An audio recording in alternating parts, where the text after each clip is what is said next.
Bittada o'xshab chiqadigan ichlardan shunaqa soklar oqib turadigan olot somsa tayyorlab ko'ramiz. Oddiy suvga tuz qo'shib, nima tayyorlab olib, unga qo'shib oddiygina xamir qorib olamiz. Xamirimiz qattiqroq holatda bo'ladi, yarim soat tindirishga qo'ysak, yoyishga osonroq bo'ladi. Xamirimiz tinmaguncha go'shtimizdagi ortiqcha pay va pardalarni olib tashlab, shunaqa lahm holatga keltirib olib, videoda ko'rsatilgandek to'g'rab olamiz. 200 gram piyozni qirg'ichdan chiqarib, tuz, zira, murch qo'shib, yaxshilab ezib aralashtirib olamiz. Yaxshilab tinib olgan xamirlarimizni shunaqa kesib olib, 40 gramdan uzib zuvalalar qilib olamiz. Stolimizga ozgina un sepib, zuvalalarimizni yaxshilab yupqa holatga kelguncha yoyib olamiz. Xamirlarni iloji boricha yupqa yoyish tavsiya qilinadi. Bu somsa juda ham tez pishgani uchun agar qalin bo'lib qolsa, 2 bukilgan joylari pishmay qolishi mumkin. 50 gram farsh, yarim parra pomidor solib shunaqa to'kib olamiz. Ustiga ayamasdan suv sepib, 250 gradusda qizdirib qo'ygan pechimizga 8 minut qo'yib olamiz.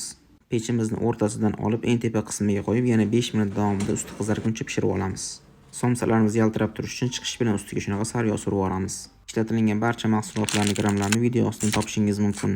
Xato va kamchiliklarga yo'l qo'yilgan bo'lsa ma'zur tutasiz. Vaqtingizga rozi bo'ling. Assalomu alaykum.